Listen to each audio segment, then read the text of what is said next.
several policy paper for the government of Armenia and serves as an advisor to numerous state institutions there.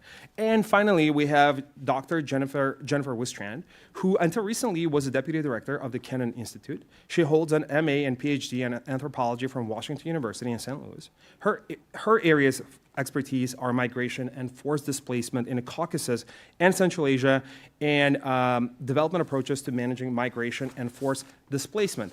Prior to that, she was a consultant to the World Bank for projects concerning internally displaced persons in, among other countries, Azerbaijan. She has held a number of fellowships, including a Fulbright Fellowship in Azerbaijan. So as you can see, it's a diverse group, government, non-government, and I think we will just kick this off with a statement from Ms. Karapetyan. Please. Thank you, Bhakti. Does this work? Yes. Microphone? Yes. Yeah. Good afternoon, everyone. I am here together with fellow parliamentarians on an annual trip of the Armenia-US Parliamentary Friendship Group that we have in the Parliament of the Republic of Armenia to engage with colleagues in the US Congress on two topics this year: the Charter on Strategic Partnership between the United States and Armenia, and the current state of the peace process between Armenia and Azerbaijan. I would like to express my appreciation for the US Helsinki Commission for this opportunity, and I'm thankful to all of you who were able to come here this afternoon, and also my fellow panelists for the exchange that we are about to have. Armenia and Azerbaijan are at a defining moment in their modern history. This March, our two countries concluded negotiations on the Agreement on Peace and Establishment of Interstate Relations. Both Armenia and Azerbaijan have confirmed that the text of the peace treaty is ready. Armenia has also expressed readiness to sign the peace agreement immediately. Azerbaijan believes two things need to happen before the signing of the peace agreement. Number one, Armenia and Azerbaijan need to apply to the OSCE to request the dissolution of the mechanisms that were created to address the conflict in our region. Number two, Azerbaijan believes that Armenia needs to make constitutional changes to address what is perceived as territorial claims towards Azerbaijan. Armenia shares the position that the OSCE mechanisms that were created to address the conflict need to be dissolved. Hence, we suggest taking these two actions on the same day, signing the peace agreement and jointly applying to the OSCE. We believe that the signing of the peace agreement needs to accompany this joint application to the OSCE to ensure that a signed peace agreement will immediately and permanently take the place of the already obsolete conflict mechanisms. Or, in other words, we need to make sure that we have not closed one conflict only to open a new one, albeit reframing the problem. So ultimately, a signed peace agreement is needed to institutionalize peace in our region. Regarding the second concern that Azerbaijan raises about the constitution of Armenia, we are convinced that the signing of the peace agreement is the best and shortest way to address those concerns as well. Why? The constitutional preambles of our two republics are very similar. They both contain references to historical documents. Each of them references the corresponding act of independence. Given the history of conflict and mistrust, and by a big stretch of imagination, yes, we can say these references might perhaps raise concerns. Last year, however, the Constitutional Court of Armenia, the institution that is entitled to interpret our constitution, discussed the matter and produced a decision that our constitution, including the preamble, does not contain any territorial claims to any of our neighbors. So, while we examine and treat the concerns of our neighbor with respect, we are certain that the signing of the peace agreement is the ultimate answer. We are at a critical moment when we need to seal our achievement of jointly agreeing on the text of the peace agreement that can serve as the basis for starting a new relationship between Armenia and Azerbaijan and for the South Caucasus as a whole. And indeed, there is so much more that can flow out of this act of cementing peace between our two republics. The South Caucasus lies between the Black Sea and Turkey to the west and the Caspian Sea to the east, which means it is one of the regions that links Europe with Central Asia. Our region has so much untapped potential for new pipelines, rails, and other infrastructure that can connect East and West. We can turn the South Caucasus into a crossroads of peace for trade in goods and energy. Simplified transit under the sovereignty of each country is our vision for deblocking the communications in our region and integrating the South Caucasus into the Middle Corridor. We call this moment historic, critical, defining, also because we see opportunity for Armenia and Azerbaijan to make a strategic deal for all future generations to come and to move away from past antagonism and become two neighbors that are permanently at peace with each other, reinforcing each other's stance in the region as transit hubs and serving the national interest of independence and sovereignty of our two republics. In these introductory remarks, I have tried to concentrate on the big picture, and I will be happy to elaborate on the above, as well as anything else we all have in mind during the Q&A. Thank you. Thank you so much, Ms. Karapetyan. Garo, please. Thank you, Bhakti. Good afternoon. Distinguished members of the Commission, thank you for this opportunity to testify today. I'm currently a visiting scholar at the Carnegie Endowment for International Peace and previously served as a member of the Turkish Parliament. These are challenging times. The United States is navigating multiple global crises, supporting Ukraine against Russian aggression, and managing the ongoing instability in the Middle East. Amid this turbulence, the South Caucasus presents a unique opportunity to advance US interests by helping broker a durable peace between Armenia and Azerbaijan at a relatively modest diplomatic cost. This is once-in-a-generation opportunity for American leadership as it competes with Russia and China to reshape the future of this strategically vital region, situated at the crossroads of Eurasia's energy and trade routes. Historically, the South Caucasus has been dominated by Russia. Armenia and Azerbaijan have endured decades of conflict since the collapse of the Soviet Union, with Russia exploiting tensions to maintain its influence, its regional influence and military presence. Today, however, the era of Russian dominating is nearing its end. As Armenia and Azerbaijan seek greater autonomy from Moscow, decisive American engagement will be critical to their success. Following two devastating wars since the 1990s and the mass displacement and ethnic cleansing of Armenians from Nagorno-Karabakh in 2023, Armenia and Azerbaijan have taken bold steps, agreeing on the full text of a peace agreement in March 2025. Yet, President Aliyev of Azerbaijan remains hesitant to finalize the accord, seeking additional concessions and leaving the door for future military escalation. The United States should explicitly make clear that it is time for peace in the South Caucasus, and any further escalation will carry serious consequences. Equally important, the US should clearly demonstrate the tangible benefits both Armenia and Azerbaijan stand to gain from lasting peace. Active diplomatic engagement and meaningful economic collaboration could unlock substantial opportunities for the region, including the establishment of the Middle Corridor, a strategic trade route linking Europe and Central Asia through the South Caucasus.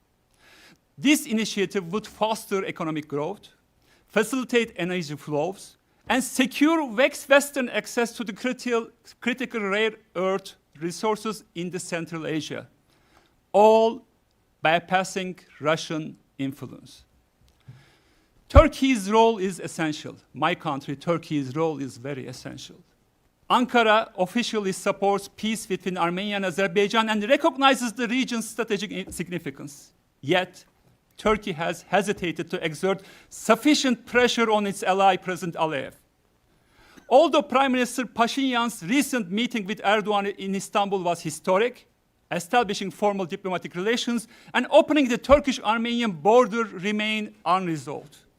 Turkey should open the border and establish formal diplomatic relations with Armenia as soon as possible. The US should actively engage Ankara to pursue comprehensive normalization with Yerevan and encourage President Erdogan to leverage his influence with President Aliyev to secure lasting peace in the South Caucasus.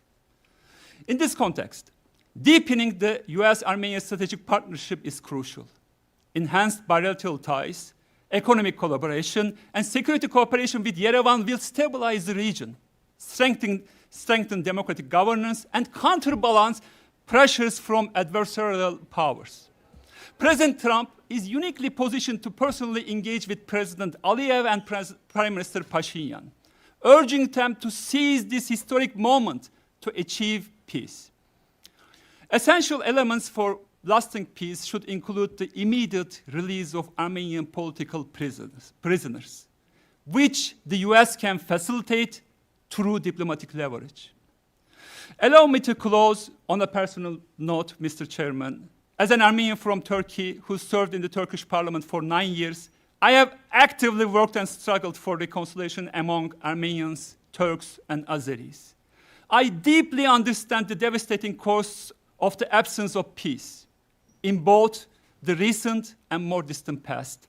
The region has experienced wars, mass migrations, and atrocities, including ethnic cleansing and genocide. While we cannot undo the tragedies of our ancestors endured, a peaceful and just future remains achievable. The people of Armenia, Azerbaijan, and Turkey are ready. Committed US engagement can now make all the difference. Peace is the only path to healing. After ending the cycle of retribution, we must establish mechanisms for reconciliation to heal the wounds of the victims and their families. In a time of global uncertainty and fragmentation, the South Caucasus can become a success story for US diplomacy, a model of reconciliation and shared prosperity. We will never forget the past, but let us not miss this historic opportunity to build a better future. Thank you again for the privilege to testify today, Mr. Chairman. Thank you so much, Mr. Pailan. Dr. Kapayan, please. Thank you, Bhakti. Members of the Commission, it's a distinct pleasure to be here. Since the beginning of the U.S. strategic dialogue with Armenia in 2019, bilateral relations between the two countries have deepened. The interest in enhancing this partnership culminated in the Charter of a Strategic Partnership in January of 2025. Armenia, in essence, has become a crucial foothold for American and transatlantic interests in the South Caucasus. In this context, it is in the U.S. interest to secure peace between Armenia and Azerbaijan, to deter aggression, and to maintain regional stability. During his swearing-in remarks, Secretary of State Marco Rubio emphasized, quote, "Everything we do must be justified by the answer to one of three questions. Does it make us stronger? Does it make us safer? And does it make us prosperous?" Unquote. To continue strengthening the U.S.-Armenia partnership, in essence, achieves all of these three objectives. More so, a just and sustainable peace in the South Caucasus makes the U.S., as the only actor capable of facilitating such an agreement, stronger, safer, and more prosperous. Specifically in conceptualizing U.S. foreign policy, a dignified and durable peace in the South Caucasus presents four unique opportunities for the U.S. to advance its interests in the region in alignment with that of its partners in the South Caucasus, specifically Armenia. First, there's a unique opening to advance U.S. geostrategic and regional objectives.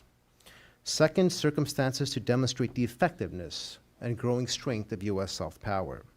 Third, a non-resource intensive approach to regionally weakening Russia, containing China, and advancing transatlantic interests. And fourth, the simultaneous opportunities to expand U.S. energy, trade, economic ties, and other engagements with its strategic partner in the South Caucasus. Since Azerbaijan's aggression in the 2020 Nagorno-Karabakh war, the South Caucasus has been reduced to a bastion of instability. Azerbaijan's belligerent actions, bolstered by Russian support for persistent conflict, has led to a complete insecure environment in the region. What we have seen since then is continued Azerbaijani violence, ethnic cleansing, and invasion. Today, Azerbaijan continues to occupy nearly 90 square miles of sovereign Armenian territory. And despite agreement on terms of a peace treaty, Azerbaijan's President Aliyev continues to refuse to sign a peace agreement. Now, in defiance of Russia and to enhance its defense capabilities and to seek greater economic prosperity, Armenia undertook a historical pivot towards the West, specifically deepening and enhancing relations with the United States. We saw that as Russia and Azerbaijan have aligned to minimize Western, especially U.S. influence in the South Caucasus, Armenia has strengthened its defense partnership with the United States, deepened relations with Western and European partners, frozen its membership in the CSTO, and single-handedly became an anchor for American and transatlantic interests in the region. Considering the precarious regional security environment, with reigning concerns of democratic backsliding in certain countries, we see that it is in the strategic interest of the United States to secure peace, support Armenia's democratic consolidation and resiliency, and not only to contain Russia and Azerbaijan, but also global actors that are seeking to reestablish a regional authoritarian orbit in the South Caucasus, of which Armenia stands as an important obstacle against such a development. We note that Baku's refusal to sign a peace treaty and its continuous engagement in behavior that destabilizes the region directly threatens U.S. interests. So while U.S. and Armenia are strategic partners, we see that Azerbaijan has signed a strategic partnership with China, formed an alliance with Russia, and has sought membership in BRICS. In further contrast, Azerbaijan is an active participant in the Shanghai Cooperation Agreement and an ardent supporter of China's Belt and Road Initiative. We note that Azerbaijan's engagements starkly contradict the underlying pillars of U.S. foreign policy towards Eurasia. In a few short months, we saw the Trump administration demonstrate a willingness to prioritize U.S. resources for efforts that deter war, seek peace, and promote stability. In this context, and in alignment with those visions, the preservation of Armenia's sovereignty and a signing of a peace treaty are of fundamental importance to the United States. It is my understanding that the government of Armenia has and will accept the peace proposals put forth by the United States. Armenia understands and immensely values the work being put forth, the intense work being put forth by the Trump administration in engaging to secure peace in the region. Should Azerbaijan continue to delay or tacitly reject the peace plan proposed by the United States, I recommend 3 bold actions that Congress and the administration must take to send a clear message to Baku, which will deter aggression and impose the conditions for peace. First, the United States must immediately take steps to demonstrate greater bilateral and security relations with Armenia. Legislatively, this includes dedicated foreign military financing, international military education and training, and defense cooperation agencies funding for Armenia. The administration should also support the sale of weapons, including lethal platforms, and sharing of military technology with Armenia to balance the power disparity between Armenia and Azerbaijan in the region. Second, I note that there are numerous opportunities for the U.S. to meaningfully strengthen U.S.-Armenia economic ties. This includes Armenia's desire to make its talented workforce available to the U.S. businesses. In particular, the U.S. government should pursue all opportunities to facilitate significant investment in Armenia's IT, AI, energy, mining, and infrastructure sectors. And third, Congress should support and the administration should impose trigger sanctions against Azerbaijan. To minimize deterrent impact, these sanctions should target Azerbaijan's political and military elite, and if need be, sectoral sanctions against state economic interests. Now, to be clear, trigger sanctions are not designed to serve a punitive purpose, but rather to outline the risks that should Baku continue to engage in hostile actions that are incommensurate with U.S. regional interests, specific responses will be initiated by the United States.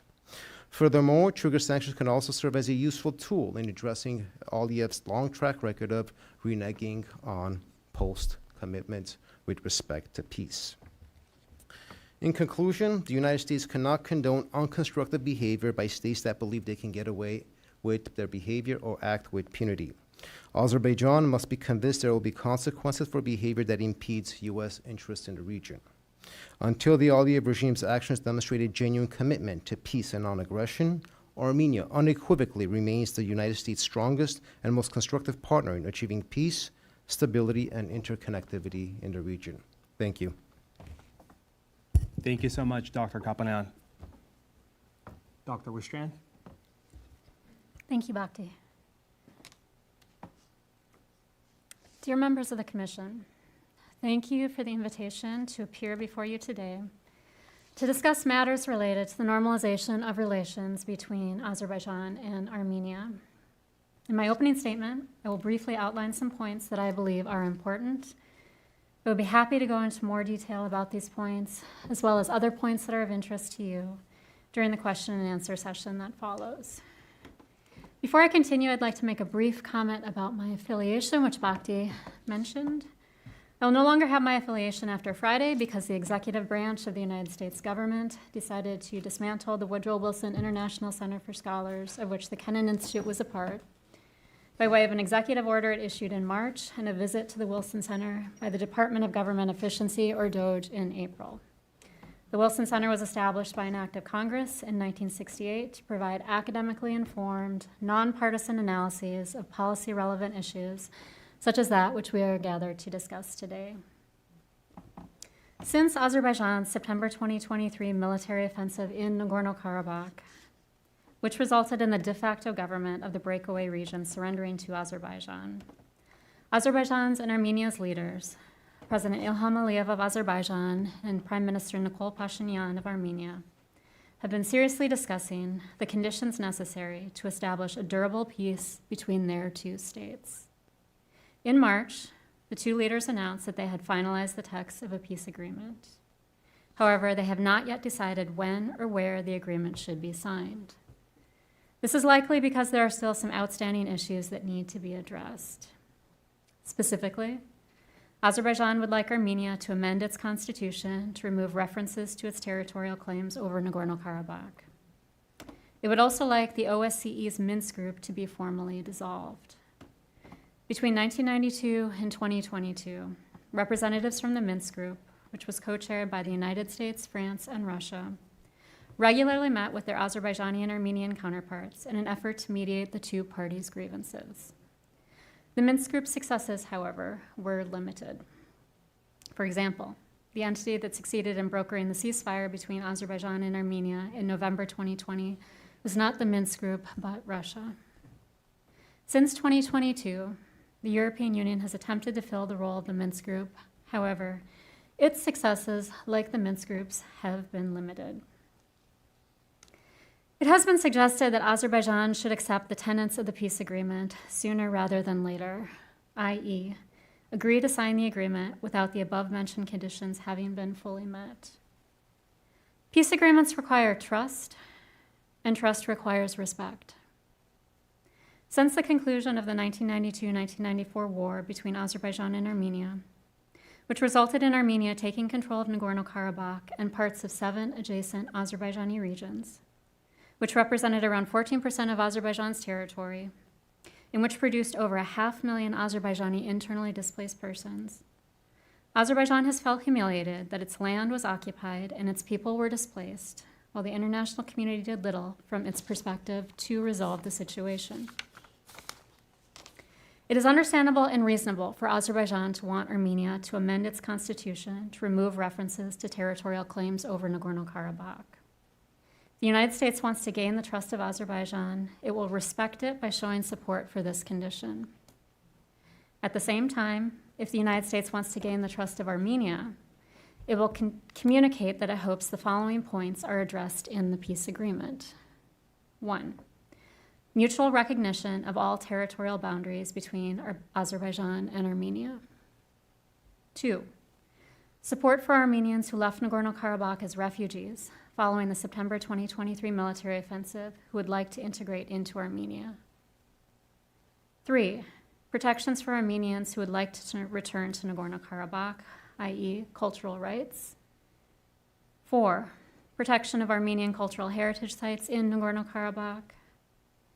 And 5, transportation, energy, telecommunication, and other linkages across Nagorno-Karabakh into both Azerbaijan and Armenia.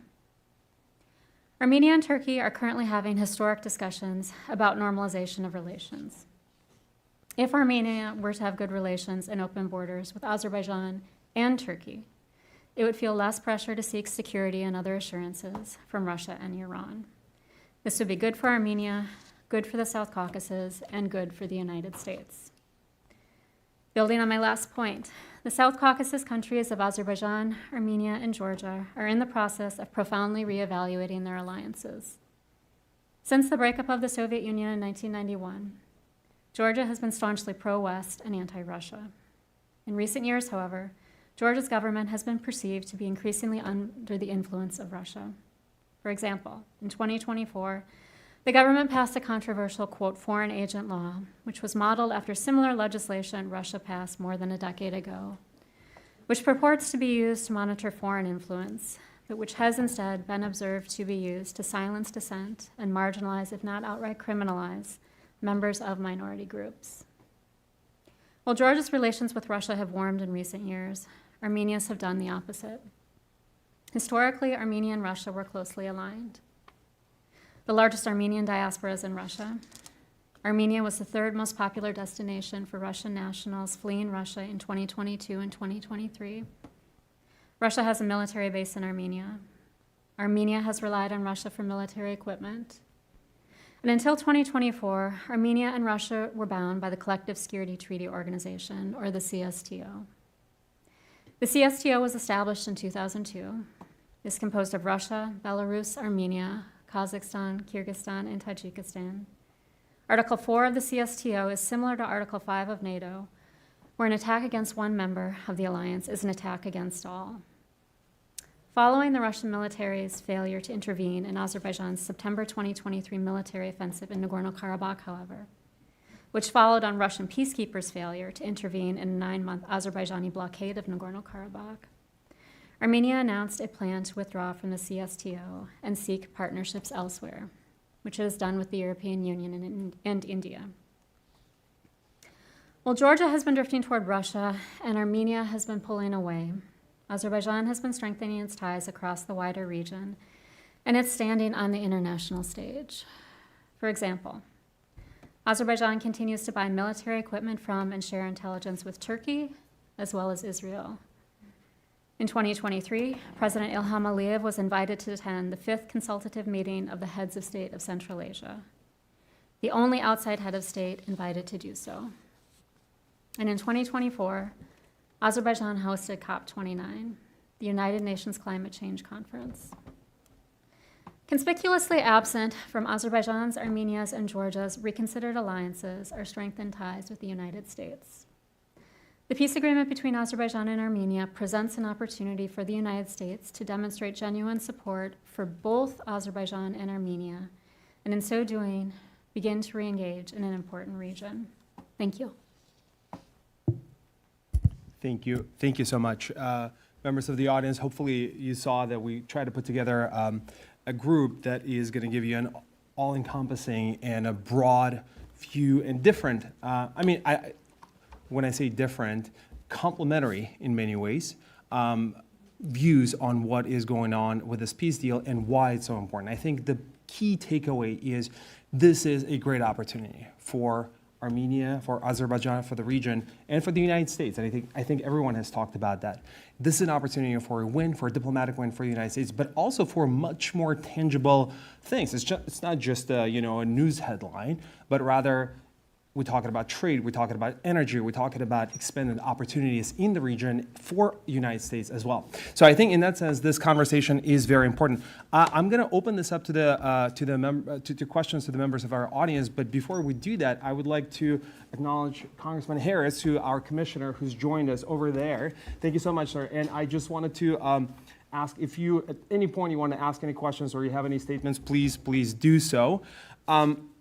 But I think I'll try to do a very quick, rapid kind of fire question to all of you, and then anyone in the audience, if you have any questions, please feel free to come up. And Jennifer, I'm going to start with you, and it's not maybe contextually. I think it's very important. Is the war between Armenia and you don't have to respond immediately. I think I'm going to ask all these questions, and then I'll go back to you. Is the war between Armenia and Azerbaijan a religious war? There's a lot of narratives over the last 3 to 4 months that this is a war between Christians and Muslims and that sort of stuff. And I would like, as an anthropologist and somebody who's been to the region multiple times and who knows the region well, to sort of give a nuance to that and talk about that. Dr. Kapalan, the question to you is, you've talked about interest that United States can have in a region and in Armenia. And one of the things that is obviously in the news right now is the Iran situation. Is there a role for Armenia to play in mediating, maybe some sort of a mediator role between the United States and Iran? And is there some opportunities there for Armenia right now? Mr. Pailan, the question for you is, what's the sequence of normalization process between Turkey and Armenia? Sometimes it seems like everybody's waiting for it to happen at the same time, but sometimes people say maybe if Turkey went ahead, Azerbaijan is going to follow suit, and then people will say, well, Turkey is not going to do it until Azerbaijan signs it. So, what is the sequence of the normalization, and what is it once it's normalized? What does it mean for both the people of Turkey and Armenia? And Ms. Karapetyan, the question for you, I think, is the broadest. Once the peace deal is signed, we're going to assume it's not a question of if, but when it's signed, what's the day after look like? What's the situation with borders? Are people, and I understand people will not start traveling between Armenia and Azerbaijan freely the next day, but how do we build up to a situation where hopefully people can travel between these two countries when there is cultural exchange and, cultural and economic exchange probably is going to be, trade is probably going to be the initial way of interaction. What does the day after or month after or a year after, once the peace deal is signed, what does it look like for Armenia? So maybe, Jennifer, if you want to take that question and we'll just go in that order. Great. Thank you, Bhakti. It's a very good question. People like to, certainly the media or others like to assume that it's easy, right? If you see two places at war with one another and one tends to have one religion and one tends to have another, that therefore it must be a religious war. I do not think that this has ever or is now about Christians versus Muslims. If you go back historically, a colleague and I are currently going through reams of maps we found next door at the Library of Congress. That if you look back through the centuries, you have consistently had Azerbaijanis and Armenians living in the same tract of land. Yes, you have a greater percentage of Armenians, and you tend to have them more over the population, and Azerbaijanis tend to be in more certain local pockets. But you have consistently had two populations living in the same area. When you have differences amongst the groups. If you go back to the late 1800s, early 1900s, when you had the first oil boom taking place in the area, you had certain populations, Armenian, Russian, Azerbaijani, that held different classes of jobs. There you had tension. Again, it had nothing to do with religion, though. So I think where you start to see the reification of tensions is really with the Soviet period, where you have a reification of national identity. But I don't think it would be accurate to say that it's a Christian versus Muslim war. Thank you so much. Turkish-Armenian border has been closed for decades, and now both Turkish and the Armenian governments recognize that this border opening will be a win-win. President Erdogan loves this phrase, win-win.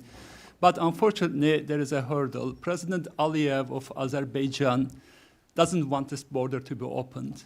And he is in touch with President Erdogan always. Whenever Turkey wants to open this border, President Aliyev of Azerbaijan announces new investment plans with Sokar, Azerbaijan's oil company, and buys Erdogan's silence. When Mr. President Erdogan, in the last 4 years, I witnessed it 4 times, really wanted this border to open.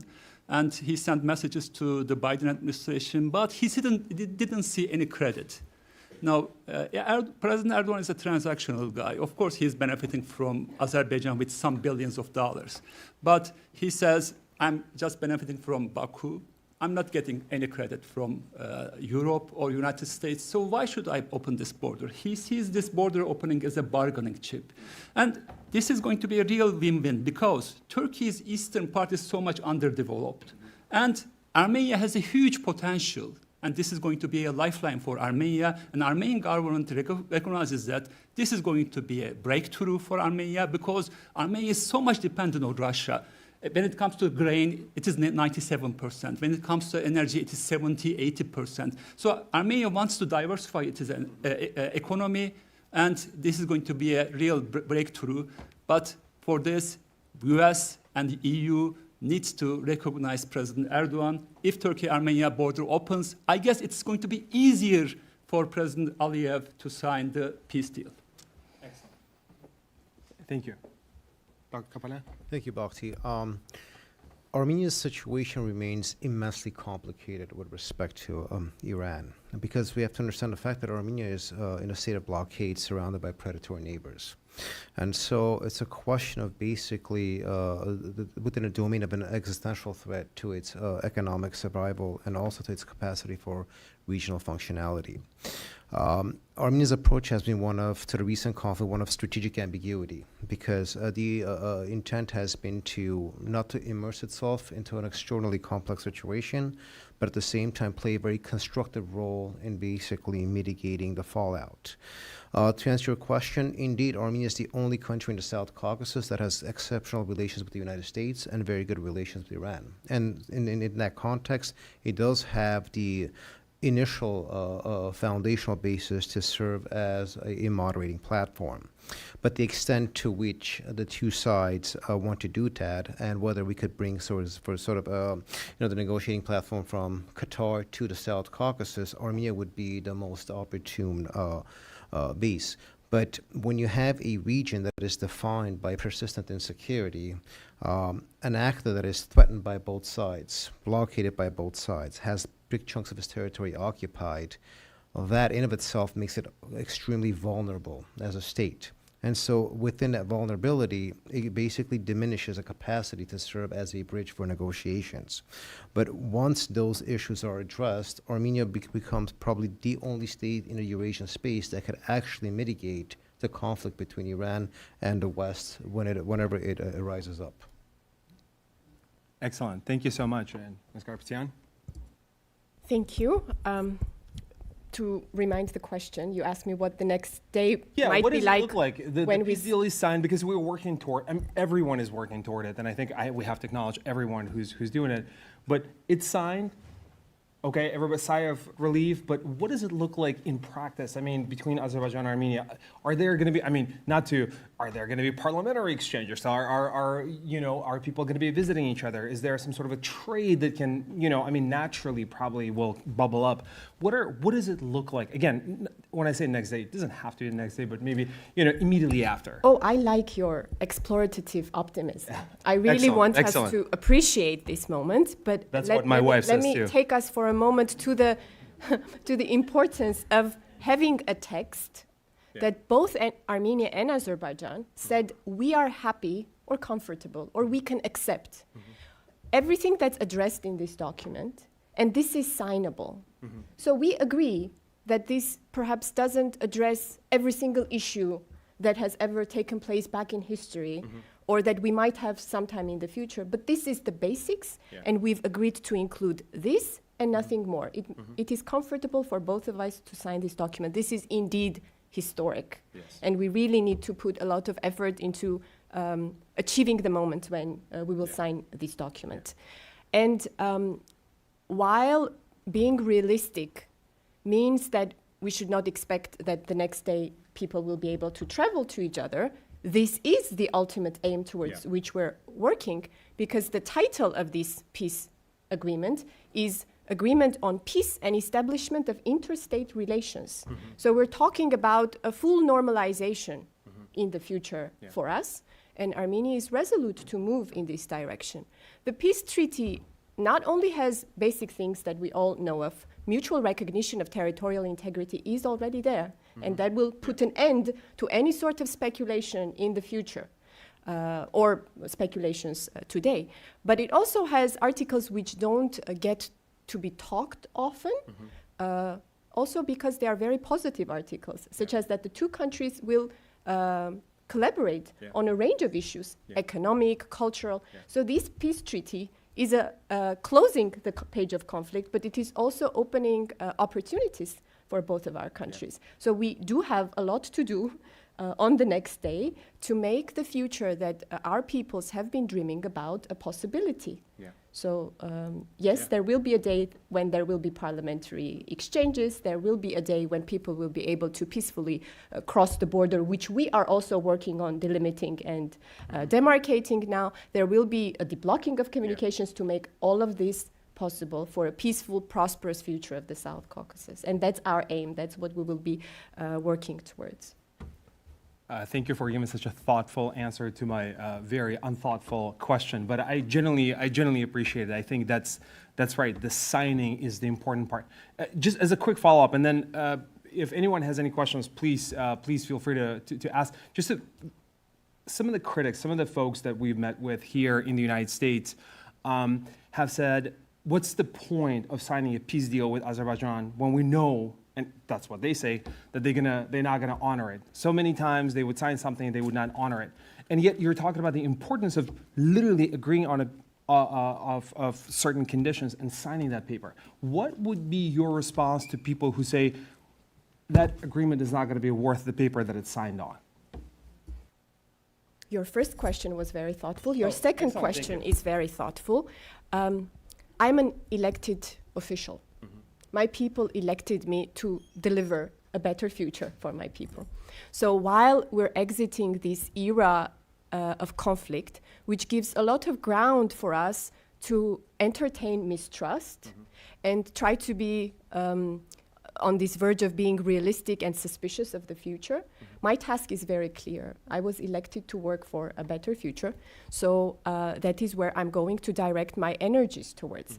And it's also very important that Armenia and Azerbaijan and the officials representing these two countries do put forward effort to be persuasive for each other, first and foremost. And we will do our job in this direction, and we know that over time we will be able to achieve our goals. We believe in what we're talking about. We believe the path that we have taken together with our people, and we will achieve. There will be peace. There won't be war between Armenia and Azerbaijan, like the Prime Minister has said. Thank you.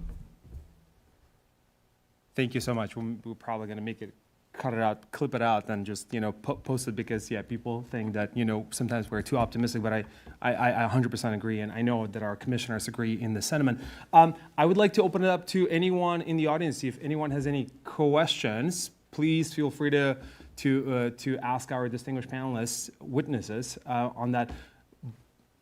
Anyway, because I can continue with my questions forever, unfortunately, for all of you. And good thing that AC is working well because it was not before. Can I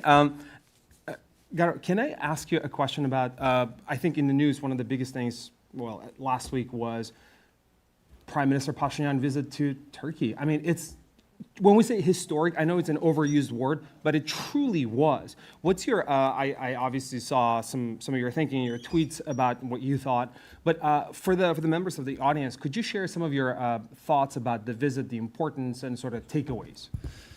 Of course, it is historic, and President Erdogan and Prime Minister Pashinyan met in Istanbul, and really, this is the maybe first official meeting between Armenia and Azerbaijan. Of course, there were some meetings, but those were not official at all. And Armenia and Azerbaijan doesn't have formal diplomatic ties, but informally, Armenia and Azerbaijan established diplomatic ties. This is very important on every level. Yeah. President to Prime Minister, foreign ministers, national security advisor, everybody is in touch. This is very important. There is a de facto, the diplomatic ties are de facto established. I guess last week's visit was really very important breakthrough for this. Are there any, trying to read the tea leaves, because obviously there's nothing sort of concrete, but trying to read the tea leaves, what's your takeaway? Is there any positive follow-up to this that you think is going to happen, or is it just sort of that exploratory stage and it is what it is, and we just should take it at face value? Yeah, it's unfortunately no. we didn't hear any positive steps. Why? Because a day before that visit, President Aliyev was in Turkey as well, and he met with President Erdogan. And President Erdogan is always really asking President Aliyev to move forward. But President Aliyev doesn't want President Erdogan to move forward because President Aliyev prefers an isolated Armenia.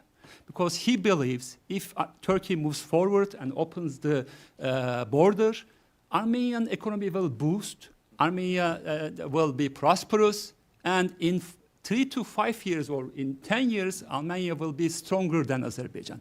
This is where US diplomacy needs to step in to make sure that with opening the borders, now Azerbaijan also will benefit. Armenia, Turkey, and Azerbaijan will benefit. All these countries will benefit because he believes, Azerbaijan is a petrostate, and Armenia has several sectors, IT sector and other sectors, and if an isolated Armenia will be weaker than Azerbaijan forever, and it is going to be under the pressure of Russia, which is, these days we are hearing so many things about Russian influence in Armenia. So this is where US diplomacy needs to step in to really engage with President Erdogan. This is the right time to open the border and ask President Erdogan to put his influence over President Aliyev to sign this peace deal. Excellent. Thank you so much. Jennifer, if I may ask you this question, we've been talking about the benefits for the United States. We've been talking about the benefits generally for the region and Armenia. What's in this peace deal for Azerbaijan? I mean, except that, okay, peace is a good thing, but what else is there for Azerbaijan? What's the motive? What are some of the things that we could use to nudge Azerbaijan towards getting this deal done?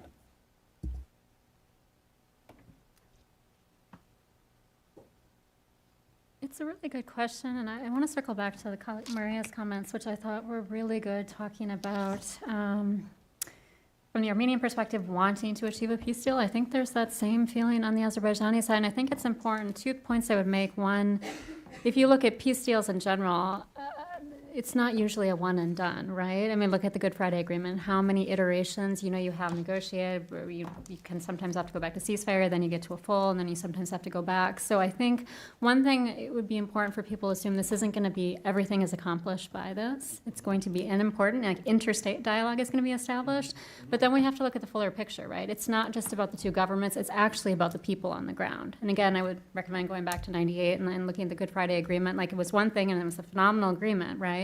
But it took time then to get actually on the ground. And so this, I think it is a good step to get the interstate agreement established, but then you have to establish trust by people on the ground. And so what's in it for Azerbaijan? I think it's the people, right? And I would circle back to, for 30 years, you had, 600,000 plus Azerbaijani IDPs in the country. People are very well aware of what that's like. And I do actually think there is sympathy now for Armenians that have been displaced to Armenia, right? No one wants to be a refugee or an IDP. Yeah. And so for the people on the ground, there is an objective, but you first have to have that scaffolding, which is the structure of the interstate relations. Then you've got to establish mechanisms for people to come back together. And that can't all be done in one document, and that's not going to be done in 1 week. But I do think on the ground, people on both sides really do want to be able to come together. And I circle back to these maps. You have historically had these two populations living in the same area. It's unfortunate circumstances of geopolitical circumstances of the 20th century that drove this wedge between. Thank you so much. I really appreciate that. Dr. Kapanen, if I can ask you this question, because you focus on regional dynamics and regional security, we've kind of talked about it, and I think a little bit in passing, but we talked about Georgia, and I think you didn't mention it by name, but so the decline in certain countries in a region. I think we all know which country we're talking about here. But what, aside from domestic developments in Georgia right now, does Georgia has a role to play in this process? What is their position, and how do they benefit from this, or what exactly is their position on this has been? Thank you for the question. Georgia's approach traditionally has been to be ageopolitical, if you will, because they much rather deal with domestic developments and then until the recent backsliding found themselves within sort of the security architecture or adjacent architecture of of the West. And with the exception of the complexities that they have with Russia, with South Ossetia and Abkhazia, Georgia does not have any geopolitical regional security threats. And in that context, they have refrained from direct engagement because they do seek to have a balanced approach towards both neighbors. It's also a question of capacity, right? Georgia does not have the capacity to be a mitigating actor to solving these complex issues. I mean, considering the fact that the United States, until to this point, is applying so much resources and we haven't signed anything, the ability of a small state like Georgia to address these kinds of issues becomes rather limited. Conceptually, Georgia-Armenia relations, Georgia-Azerbaijan relations, they remain on pure bilateral grounds because you have regional fracture. And one of the important outcomes of a potential peace treaty would be more interconnectivity and regional integration. And the problem with this, of course, is that when you have a growing authoritarianism in Azerbaijan, interconnectivity becomes a problem because authoritarian regimes do not have open systems. Right? Until to this day, their borders are closed, for example. And so when entire people, the Azerbaijani people clearly want peace. I fundamentally agree. But these people are also held hostage to the whims of a dictator. So in that context, what the Azerbaijani people seek, but what the behavior of the Azerbaijani government dictates are two different things. And so when you have an obstructive force in the region that basically obstructs interconnectivity, small states like Georgia must stick to bilateral engagements as opposed to multilateral regional interconnectivity. And so this remains one of the complexities why Georgia's capacity would be limited in addressing the conflict between the two. And even since 1994, Georgia's role has been one of, they played a marginally supportive role, but substantively, they're not a regional actor to address issues of deep conflict and conflict persistence. Thank you so much. And just a question to the group, and anyone who's wanting to talk on it can take it, just because we all, again, sort of touched upon it a little bit. But the elephant, well, I guess the bear that isn't not talking about is, or we haven't really explicitly talked about, is Russia, right?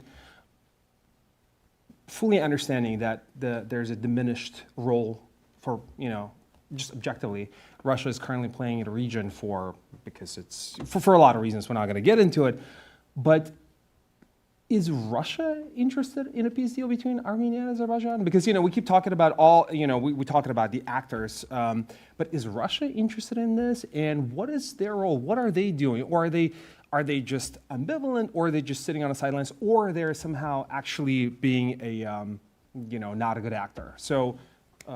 Narcissus, if you want to take that, and then anyone else who wants to touch on that. No, Russia absolutely is not interested in a peace deal, and that's for their own strategic reasons. The way Russia basically exercises authority in what it perceives to be its spheres of influence is to basically engage in what we call authoritarian conflict management. And so if you have conflict within two parties, at best Russia would basically freeze the conflict, thus you have a frozen conflict, but it would manage that frozen conflict and then thaw it to achieve its geostrategic or geo-regional objectives. And so if you have peace in a region, Russia's levers as a hegemonic actor diminish. And the fact that its levers are diminished, it no longer becomes a dominant actor. So peace in the region is not conducive to Russian interests. They've been at this since 1994. A lot of times they do play an obstructive role in the process. So, there's a lot of work on the literature about, good peace, bad peace, right? Illiberal peace building or liberal peace building. Russia's model simply doesn't work. We saw this in Abkhazia, in South Ossetia. We saw this with Nagorno-Karabakh, right? And we saw this in Crimea in 2014. Russia prefers frozen conflicts that it could manage and then utilize or weaponize to advance its strategic interests. So in that context, relying on Russia as a regional actor to secure peace is simply not commensurate with Russia's behavior or their foreign policy thinking. Armenian people believe that there is always a threat, there can only be a coming threat from Turkey. And that is why they have to depend on Russia about security. But lately, the good news is Armenia and Turkey just showed this, that they are not threat to each other. and Turkey wants to establish good relations. And so this is why, and another reason is Armenia really believed, Armenian people believed, Russia will come to their help whenever is needed. Okay, it was maybe understandable for Nagorno-Karabakh. No, it was perceived as a betrayal from Russia, Nagorno-Karabakh loss. But what about in 2022? No, Armenia, no, Azerbaijan, no, invaded a chunk of Armenian land, and Russia did not come to Armenian help. That is where Armenian people understood that Russia will not come, is not coming and will not come to their help. This is why Armenian people now is seeking a strategic autonomy. They don't want to rely on Russia. They don't want to rely on any power. And I agree with this. Armenia should not rely on USA, France, or Russia. Armenia should rely on its power and its friendship with its neighbors. And that is why what Armenian government is trying to establish, to empower its capacity and establish good relations with its neighbors. Yeah. Jennifer, you want to? No, I don't have anything to add beyond I agree with my colleagues. And I would just say, actually, building on Garo's point, I think it's just more of an impetus why there should be a peace deal that's achieved, right? That the three countries, and I would add in Georgia there, they would be much stronger if they were collectively working together because they are in a difficult neighborhood. I think all points to, again, I know we've been talking about this being a historic moment. Truly, it seems like all the stars have aligned for this deal to get done, whether it's from the threats from the east or opportunities, truly genuine opportunities for trade and economy and prosperity and regional security. It seems like now is the time to do it. So that was the purpose of this briefing today, is explore that and really understand what can we do to get it done. And I think the incentive is really, really strong. And I think all we need is a little bit of more engagement, a little bit more interest. And I think it's one of those, again, I hate to use a cliche, but it's one of the low-hanging fruits in the world, it seems like, right? So the United States government should engage on this more. Before we wrap this up, anyone in the audience would like to ask a question?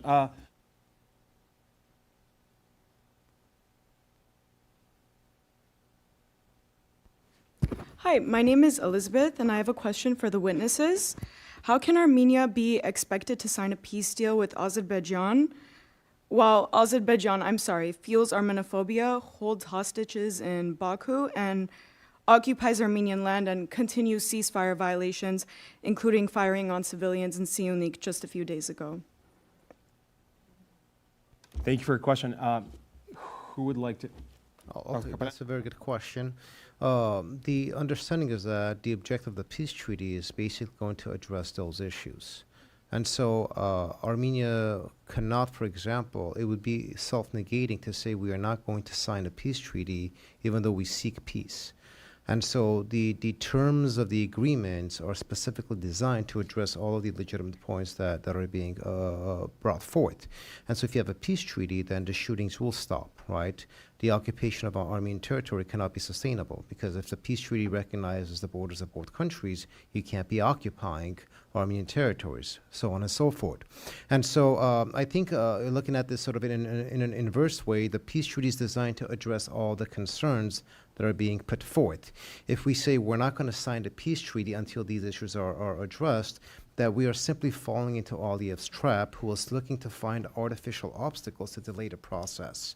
So in that context, Armenia has been constructive and genuine in its approach. We sign a peace treaty, and all these specific concerns will be addressed by virtue of that agreement. Whether Aliyev reneges on that, that's a different subject of conversation. But generally speaking, and Maria noted this, if Aliyev was going to renege on the peace treaty, he would have signed it and reneged on it already. And so he understands the immense diplomatic capital he's going to lose, and and for someone like him, international prestige is very important. So there are a lot of nuances that go into it. But to answer your question, Armenia's state of insecurity, and the examples you gave are very strong characteristics of this insecurity, can only be addressed through a peace treaty. Now, once a peace treaty is signed, then those specific issues can be addressed in due time. Can I step in? Yes, please. I agree, Dr. Kopolian, but I want to add one thing. If we have a signed peace deal, this peace deal might have 60% of a chance, 70 or 80, for some of the people, 30% of a chance. But it has a chance. I believe it has an 80, 90% of a chance, but some people might be biased. But if we don't have a peace deal, the war possibility is maybe 70%, 80% or 90% in the coming years. Look, now Israel and Iran couldn't solve their problems, and at the end, they fall into a war. And Russia, Ukraine, same thing works for that as well. And President Aliyev has demands, and he wants to get them, with a war maybe in the coming years. Because he's always keeping that door open. So, as Armenians in the world and Armenian people knows that Azerbaijan has the upper hand now. So peace is in favor of Armenia, first of all. And that is why Mr. President Aliyev is dragging his feet. Same thing works for the political prisoners as well. Without a peace deal, we have 0% of a chance to get those political prisoners. I know that type. Dictators are like this. They take hostages. But with a peace, we have 50%, 60% or 70% of a chance that we can get those political prisoners back. Which one should we prefer? I prefer the prospect of a peace to get our political prisoners back. Thank you. Thank you. Thank you so much. Sir. Thank you. Thank you. My name is Richard. First, I start with a question. How can you have peace without justice? And let me put down some markers. Armenia is one of the oldest nations in the world, like 5th on the list that I've seen. Azerbaijan was created by Joseph Stalin. It's just barely 100 years old. So let's keep those facts in front of us. So how can you have peace without justice? So when the people of Artsakh, and they lived there for, let's say, 3,000 years, governing themselves for 3,000 years. When you're blockaded for nearly 10 months, Luis Moreno Ocampo referred to it as a genocidal blockade, where food, medicine, energy, and other vital goods were not allowed into your nation. That was followed by a military assault, unprovoked military assault, where your people fled to Armenia because they knew if they stayed in Azerbaijan control, their lives would be probably lost. There was a rumor and some factual evidence from satellite imagery of a concentration camp being built. So we have all of those things in mind of a blockade, referred to as genocidal blockade, war crimes committed, a charge against Azerbaijan. Armenia has levied charges before the International Criminal Court and is now willing to withhold those charges in the name of peace. So how can you have peace without justice? What we are saying to the world, to other dictators, if you do these things too, you will also face no repercussions. A blockade, an attack, ethnic cleansing, genocide, all of those things happen and still no accountability towards Azerbaijan. So how can you have peace? Thank you. Thank you for your question. It's a tough question, and Garo, I think anyone else, please. No, I have been living in Turkey for half a century, and I always heard this line, peace without justice. Turkey has to recognize the Armenian genocide first, then we can have a justice. But it never happened. My grandfather died without justice. My father died without justice. And if these things goes like this, I will die without a justice. I don't want to leave this to my children. We have to end this cycle of retribution first. Every peace doesn't guarantee 100% justice. But some pieces stop cycle of retribution. Then you establish mechanisms for reconciliation. That is how things work. I walked through this. Turkey was in a democratic path, and we could recognize the Armenian genocide. Turkish people were not ready to call it a genocide, but they understood that something bad has happened. So we have, and I believe only a democratic Turkey can recognize the Armenian genocide. For this, we need to end this cycle of retribution first. then we have to establish mechanisms for reconciliation. It is going to take maybe years, but we will struggle for justice more and more. But we have to first stop this retribution cycle. The question in of itself is a very legitimate question, but it is a question that is basically stipulated in an abstract framework, and then you have the reality. The reality is that Armenia finds itself at a severe power disparity, and Azerbaijan uses that asymmetry in a very coercive fashion. And so if you maintain an unpeace posture and demanding justice, where the international community has failed, right, to impose those terms of justice, a country that does not have the capacity to impose justice on an aggressive actor basically becomes a discussion in tautology. We're going into circular logic, right? So in that context, Armenia has concrete physical security issues that need to be addressed.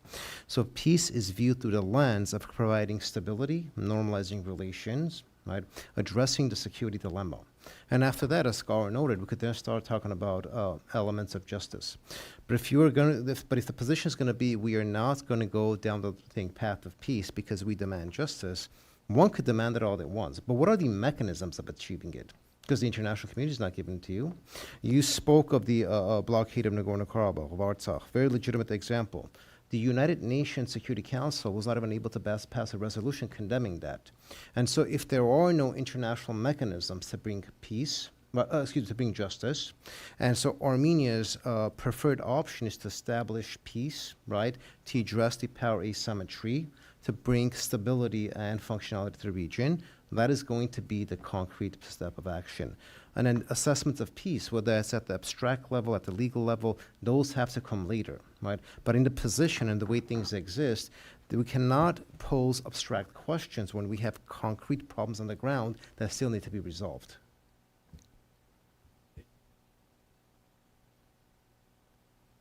Yeah, just add in one comment. I appreciate the gentleman's comments because I think they underscore the immense pain that is among the populace. And again, to go back to the fact that we have to get to a peace agreement among two states, and then we have to deal with how the populations feel, and there's equal pain on both sides.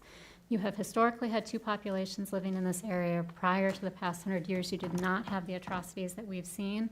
Certainly not the atrocities you've seen in the last 30 years, but we're looking at 650,000 internally displaced people in Azerbaijan. You have upwards of 115 to 130,000 refugees in Armenia. Add in Georgia, which we've talked briefly about. In the South Caucasus collectively, you have over 1 million people that are internally displaced. You have a lack of transportation, communication, all these others. I think we need to get back to what people have been underscoring. You need a peace deal at the state level, and then you can start to work on this enormous trauma that is among all these populations. And it's felt across the board. Thank you. Thank you so much for your incredible answers. And I think we are right at the time when we're supposed to finish. We went, I think, over a few minutes, but I just would like to thank our incredible panel. I knew they would do a great job, but they just exceeded my expectations. You did a fantastic job, so thank you so much. Thank you so much to our audience for staying with us through this complex conversation. I think the one takeaway is now's the time to act, now's the time to get it done. So that's what we're gonna work toward with you, with our colleagues in Armenia, with our colleagues in Azerbaijan, and hopefully we're gonna be able to get it done. So thank you so much. Thank you.